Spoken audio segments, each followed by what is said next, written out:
Ahmed Ben Bella, first president of Algeria, the 25th of December 1916 to the 11th of April 2012.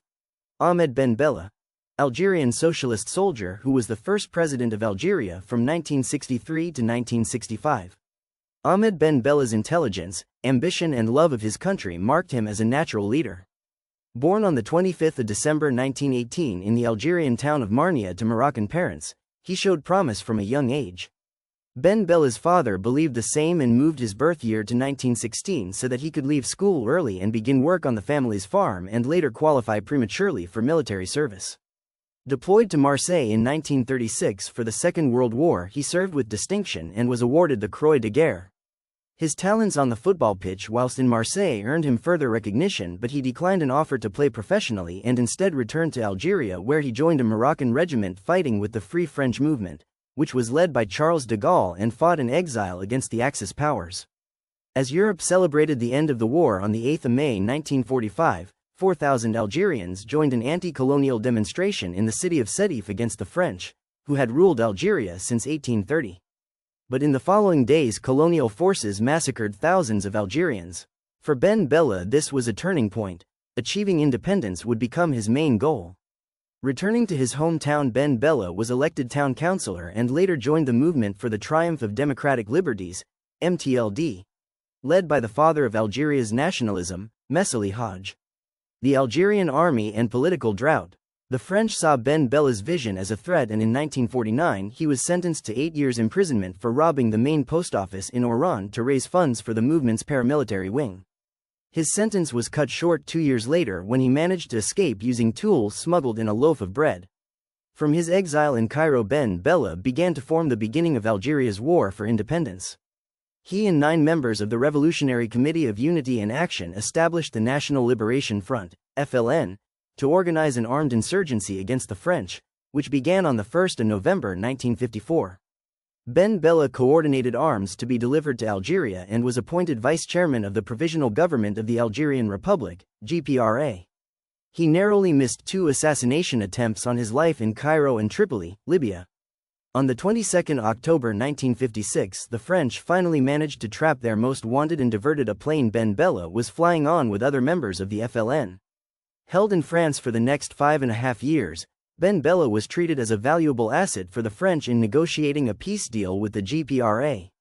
By 1961 he was in a key position to negotiate independence with the fatigued French, and in 1962, when the Evian Accords were signed, Ben Bella returned to an independent Algeria and became the first president of the Democratic People's Republic of Algeria in 1963.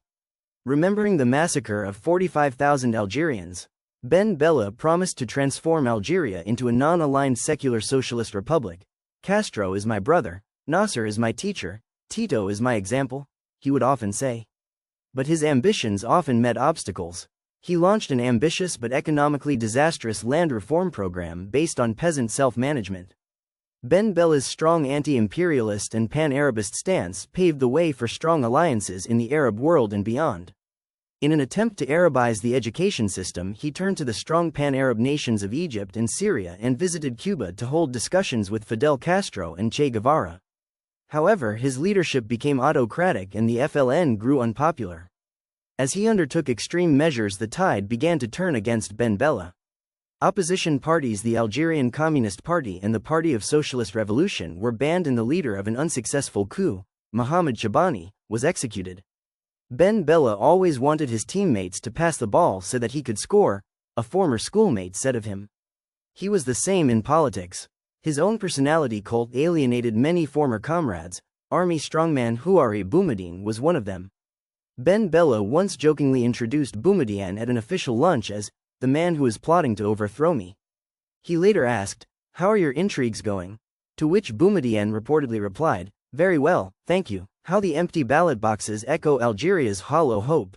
On the 19th of June 1965, Boumediene succeeded in overthrowing Ben Bella, who was placed under strict house arrest until Boumediene's death 14 years later. His mother saw marriage as a way for him to escape his solitude and arranged a marriage with a young female revolutionary, Zora Selami, in 1971. After Boumediene's death, Ben Bella and his family moved to Spain and then Switzerland, where he networked with other exiled compatriots and international sympathizers and tried to maintain his political relevance. He launched the Movement for Democracy in Algeria, MDA, in Switzerland in 1984. "My life is a life of combat," he told an interviewer in his last years. "It is a combat that started for me at the age of 16. I'm 90 years old now, and my motivation hasn't changed. It's the same fervor that drives me." 6 years later, he set off for Algeria, expecting crowds to greet their old wartime hero. Instead, he was met with silence at the empty docks. The new government had succeeded in removing his name from history.